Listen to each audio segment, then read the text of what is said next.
வணக்கம் நண்பர்களே, இது VDL Vlogs கதை கேட்கலாம் வாங்க. நாம இப்ப கேட்டுக்கிட்டு இருக்கிறது கர்ணனின் கதை. போன எபிசோட்ல கர்ணன் பலதையும் யோசிச்சுக்கிட்டு தனிமையில இருந்தான். ஸ்ரீகிருஷ்ணர் கிட்ட வேண்டுனான், உங்களுடைய விஸ்வரூப தரிசனம் எனக்கு காட்டுங்க அப்படின்னு மனசுக்குள்ள வேண்டிட்டு தூங்க ஆரம்பிக்கிறான். அதுக்கப்புறம் என்ன நடந்துச்சுன்னு இந்த எபிசோட்ல பார்க்கலாம். கர்ணனின் கதை பாகம் 12. உலகில் உள்ள எல்லா உயிரினங்களையும் மயங்க செய்யற இரவு வந்தது. கர்ணன் ஆழ்ந்து தூங்கினான். எதன் மீதும் பற்று இல்லாம, எதன் மீதும் பிடிப்பும் இல்லாம, எந்த கொள்கையும் இல்லாம எல்லாத்தையும் விட்டுட்டு குழந்தை போல தூங்கினான். தன் பிறப்பு பற்றியோ, வளர்ப்பு பற்றியோ, செய்தது பற்றியோ, செய்ய போவது பற்றியோ அக்கறை இல்லாமல் தூங்கவே பிறந்தது போல் தூங்கினான். கனவுகள் இல்லாம, சலனங்கள் இல்லாம தன் உடம்ப தளர விட்டான். உள்ளும் புறமும் உள்ள எல்லா அங்கங்களையும் நிம்மதியா ஓய்வெடுக்க செய்யறான். கிழக்கே மெல்ல வெளிச்சம் பரவுது. சூரியன் எழும்பியதும் கர்ணன் சுறுசுறுப்பாகிறான். கிழக்கு நோக்கி கும்பிட்டான். ஓய்வெடுத்த அத்தனை அங்கங்களும் சுறுசுறுப்பாக உற்சாகமானது. ஓடுகிற ஜலத்துல குளித்து எழுந்ததும் கர்ணன் வேகமானான். மிக தேஜஸ்வியாய் நல்ல உடைகளோடு அரண்மனை நோக்கி போனான். எது பற்றி பேசணும், யார் கூட பேசணும், என்ன மாதிரியான மனநிலையில இருக்கணும் அப்படின்னு எந்த திட்டமும் இல்லாம ஒரு சாதாரண சிறுவன் போல போனான். கொதிப்பில்லாத மனமும் குளுமையான முகமும் பிரகாசமான கண்களும் கொண்டவனா ஒரு யானையோட கம்பீர நடையை போல நடந்து சபைக்குள்ள புகுந்தான். துரியோதனனை பார்த்ததும் உள்ளுக்குள்ள சந்தோஷம் பொங்குது. இவன் அல்லவா காரணம், இவனால் அல்லவா இந்த சபைக்குள் இப்படிப்பட்ட உடைகளோடும் இந்த கம்பீரத்தோடும் நுழைகிறேன். என்னை பார்த்த மாத்திரத்திலேயே புரிந்து கொண்டு எனக்கு சம அந்தஸ்து அளித்தானே, இவன் நட்பல்லவா காரணம். என்னிடம் காட்டியது போன்ற கருணையே இந்த துரியோதனனும் இவனை போன்ற சத்திரியனும் மற்ற உயிர்களிடம் காட்டினால் எப்படி இருக்கும்? உலகில் உள்ள அத்தனை சத்திரியர்களும் கர்வம் விட்டு விட்டு மக்களுக்கு சேவை செய்தே வாழ்ந்தால் எப்படி இருக்கும்? துரியோதனா, மரணம் மனிதர்களுக்கு மிக பெரிய பாடம். இந்த போரினால் ஏற்படும் மரணம், வலி, வேதனை போன்றவை உன்னுடைய கர்வத்தை, உன் தம்பிகளுடைய கர்வத்தை வெகு நிச்சயம் குறைக்கும். உயிருக்கு பயந்து நடுங்குவது என்பது வசதியானவர்களுக்கு எல்லா நேரமும் ஏற்படுவதில்லை, வலு உள்ளவர்களுக்கு வருவதில்லை. இம்மாதிரியான போர்க்காலங்களில் அவர்கள் உயிர் குலையும் ஆட்டப்படும். அப்பொழுதுதான் மற்ற உயிர்கள் என்ன வேதனைப்பட்டிருக்கின்றன என்பது இவர்களுக்கு தெரியும். எனவே போர் செய், அடிவாங்கு, இழப்புகளை எதிர்கொள். துரியோதனா, இந்த போரில் உனக்காக நானும் இறப்பேன். அப்படி இறக்கையில், என்னை இழக்கையில் உன் மனம் மாறாதா? உன் சத்திரிய கூட்டம் ஆயுதங்களை கீழே போடாதா? உண்மையையும் சத்தியத்தையும் கையில் எடுத்துக்கொள்ளாதா? அன்பையும் அனுசரணையையும் தன்னுடைய இயல்பாக கொள்ளாதா? துரியோதனா, போர் செய், உலகத்தை புரிந்து கொள், வலியை அறிந்து கொள், வாழ்க்கையினுடைய நிலையாமையை புரிந்து கொள். வா துரியோதனா, வா, என் சிநேகிதனே வா. அவன் கைகள் விரித்து சபைக்கு நடுவே நடந்து போறான். தன்னுடைய ஆசனம் விட்டு துரியோதனன் கீழிறங்கி ஓடி வந்தான். கர்ணனுக்கு பக்கத்துல வந்து அவனை ஆற தழுவிக்கிறான். துரியோதனனுடைய தம்பிகளும் சகுனியும் சேனாதிபதிகளும் படை வீரர்களும் உரக்க கோஷம் செய்தார்கள். வாழ்த்தொலிகள் எழுப்பினார்கள்.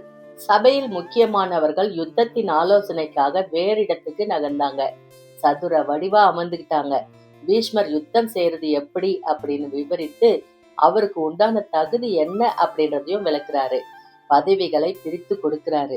நம்முடைய சேனைக்கு நானும் துரோணரும் அஸ்வத்தாமனும் அதிரதர்கள், பூரிசிலபஸ், பகதத்தன், சோமதத்தன், மாரதர்கள், கிருபர், சல்லியன், சகுனி, ஜெயரதன், சமரதர்கள், கர்ணன் முதலியோர் அத்தரதர்கள் அப்படின்னு கர்ணனை கடைசி வரிசைக்கு அனுப்புறாரு. எல்லாரும் திகைச்சு போயிட்டாங்க. ஏன் அப்படின்றத போல கர்ணனை பார்த்தாங்க. கர்ணன் கோவத்தோட துரியோதனனை திரும்பி பார்க்கறான். இது நியாயமா? ஏன் இப்படி செய்கிறார் பீஷ்மர்? இதை கேட்க மாட்டாயா அப்படின்னு கோவமா பேசுறான். துரியோதனன் கர்ணனையும் பீஷ்மரையும் மாறி மாறி பார்த்தா பேச வாய் எடுக்கிறான். பீஷ்மர் கை உயர்த்துறாரு.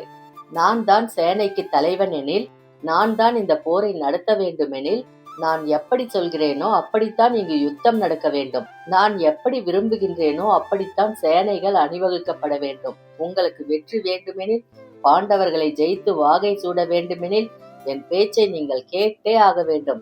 மாற்று கருத்து இருப்பவர்கள் என் சபையை விட்டு வெளியேறலாம். அல்லது இங்கே எல்லாருக்கும் மாற்று கருத்து இருப்பின் நான் இந்த சபையை விட்டு வெளியேறுவேன் அப்படின்னு உரத்து பேசுறாரு. துரியோதனன் அடங்கி போறான். வெற்றி வேண்டும் அப்படின்ற ஆசையில பாண்டவர்களை ஜெயிக்க வேண்டும் அப்படின்ற பேராவல் அவனை மௌனமாக இருக்க செய்து. கர்ணன் உள்ளே துவண்டான். ஆக சரியான சந்தர்ப்பத்தில் நண்பனும் கைவிட்டு விடுகிறான். அவனும் என் அவமானம் துடைக்காமல் அப்படித்தான் அப்படின்றத போல மௌனமா இருக்கிறான்.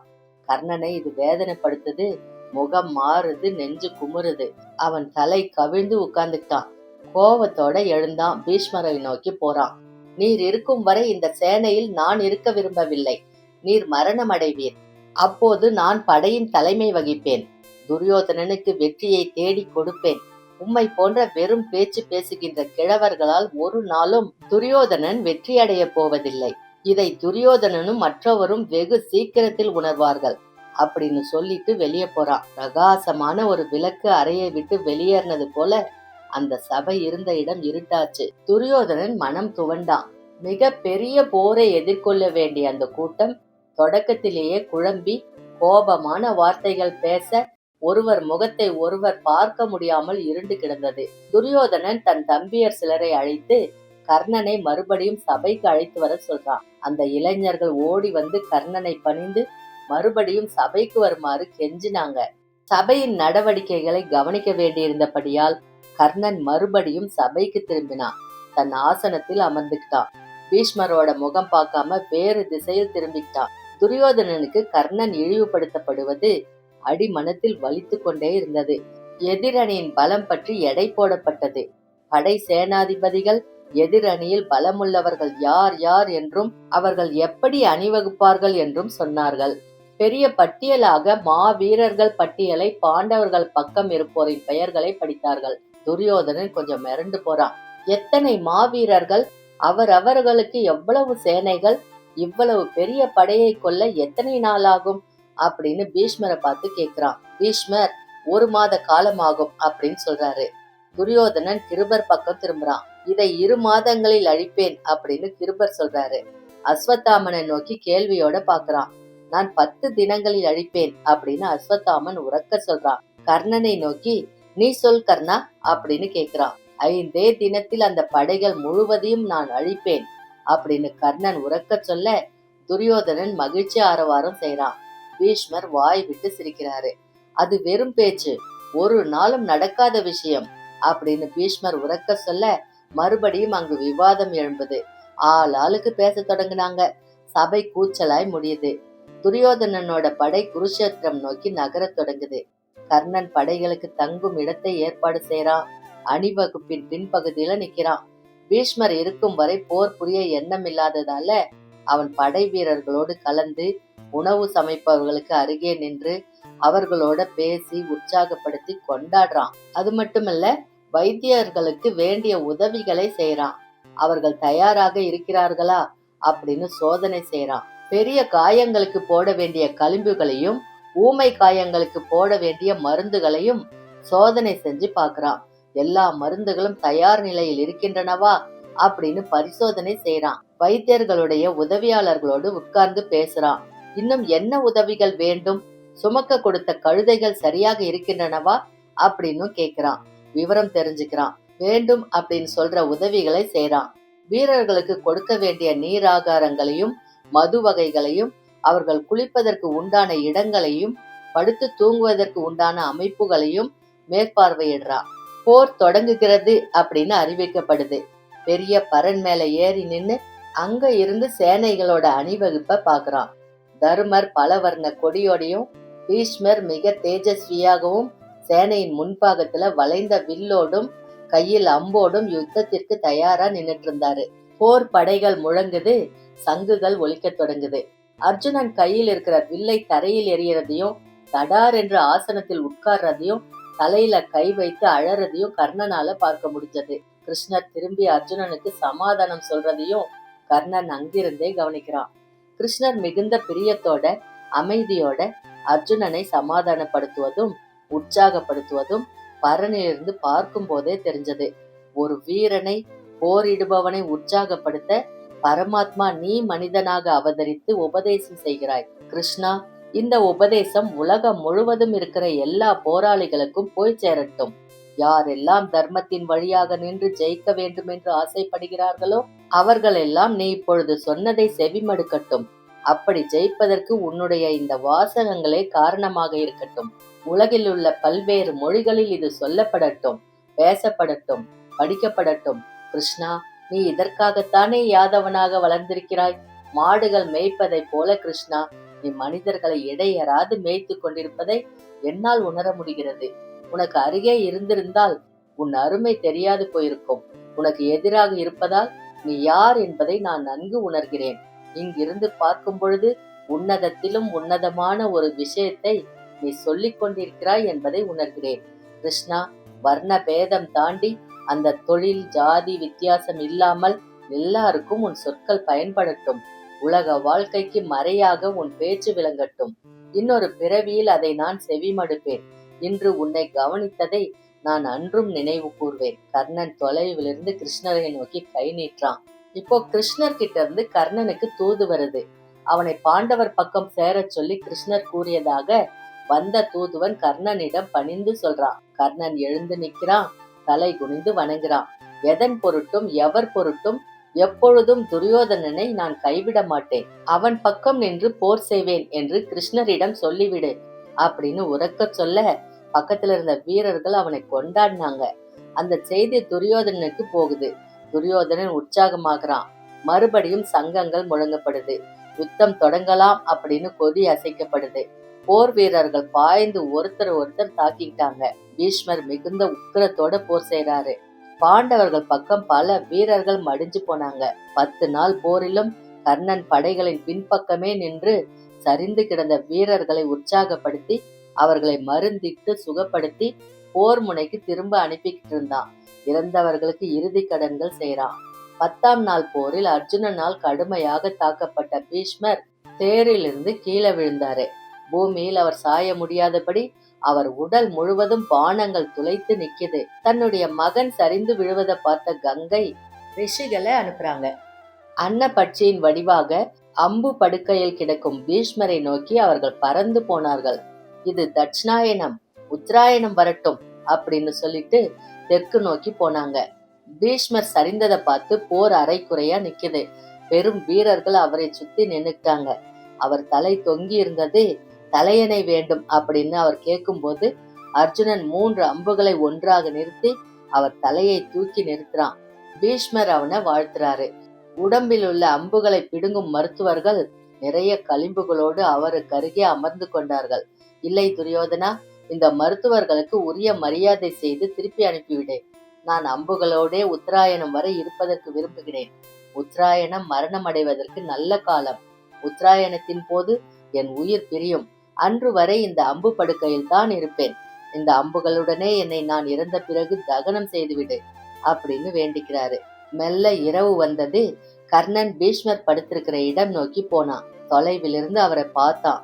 அங்கே அவருக்கு நறுமணம் வீசக்கூடிய பூக்களையும் திரவியங்களையும் அவர் மீது ஊற்றி அவரை குளுமைப்படுத்திக்கிட்டு இருந்தாங்க.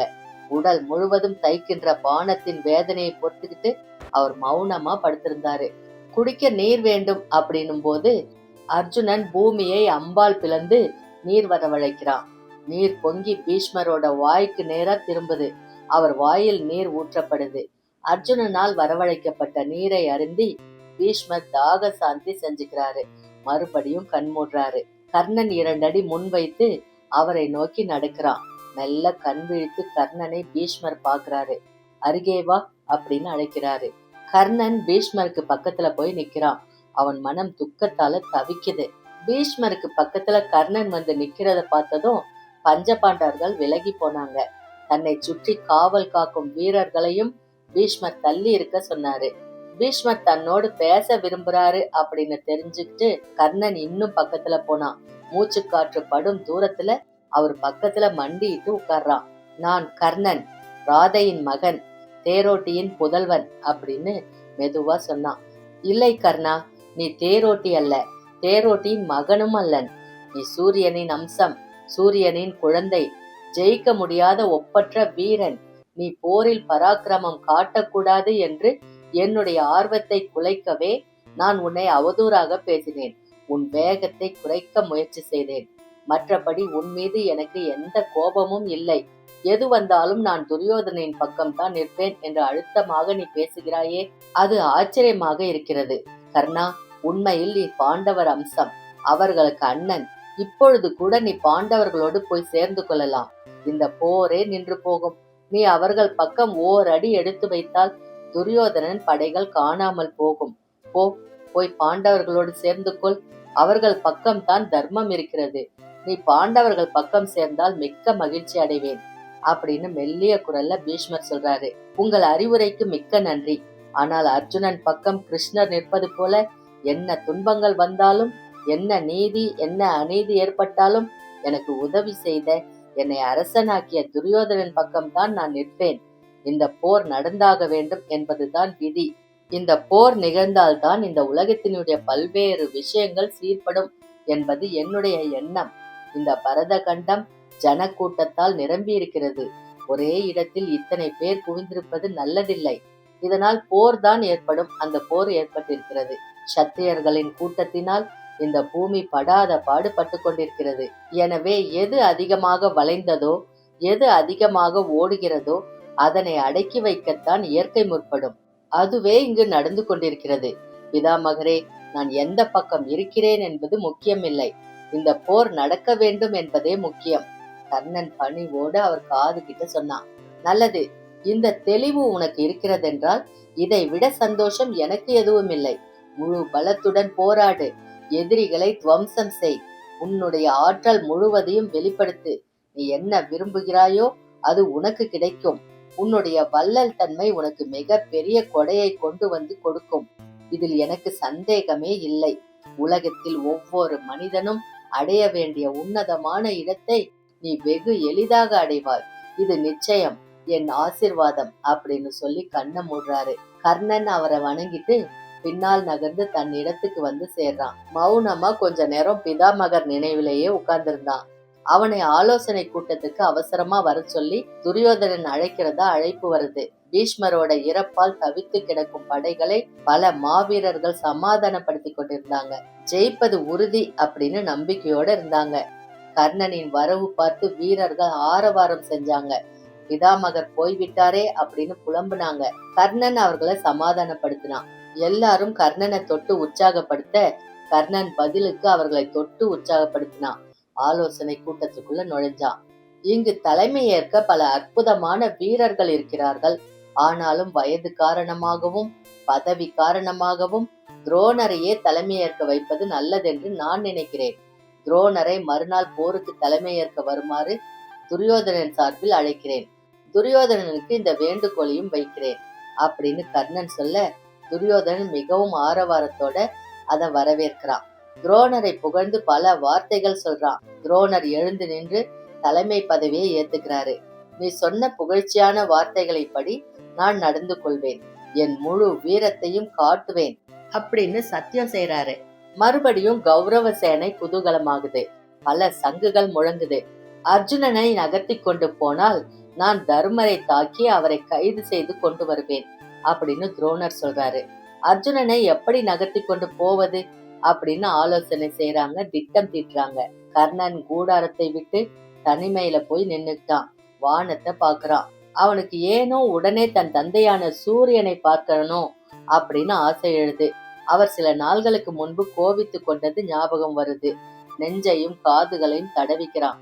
தன்னையும் சந்திக்க விரும்புவதாய் ஒரு அந்தணன் செய்தி அனுப்பியதும், அந்த நேரம் பூஜையில் இருந்ததும், பூஜையில் இருக்கும் பொழுதே சூரியனுடைய ஒளிக்கிரணங்கள் அவன் மீது பட்டதும், கவனமாக இரு, இந்திரன் உன்னை ஏமாற்ற அந்தணனாக வருகிறான் அப்படின்னு அவனை கேட்க, கேட்டதை தருவீர்களா அப்படின்னு பதிலுக்கு அவன் கேட்டதும் அவன் சிரிச்சுக்கிட்டே, நீர் யார் என்பதை நான் அறிவேன்.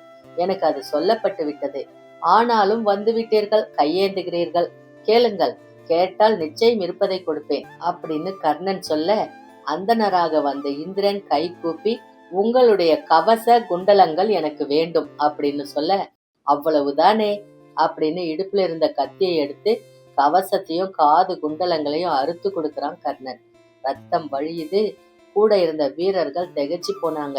சோர்ந்து போய் தான் தரையில் உட்கார இந்திரன் பக்கத்துல வந்து தலையை தொட்டதும் காயங்கள் ஆறி வலி மறைந்து சோர்வு நீங்கினதும் கர்ணனுக்கு ஞாபகம் வருது. அது வரைக்கும் இந்த எபிசோட்ல பார்த்தோம். அதுக்கப்புறம் என்ன நடந்துச்சுன்னு அடுத்த எபிசோட்ல பார்க்கலாம். அது வரைக்கும் உங்களிடமிருந்து நன்றி கூறி விடைபெறுவது VDL Vlogs. நன்றி, வணக்கம்.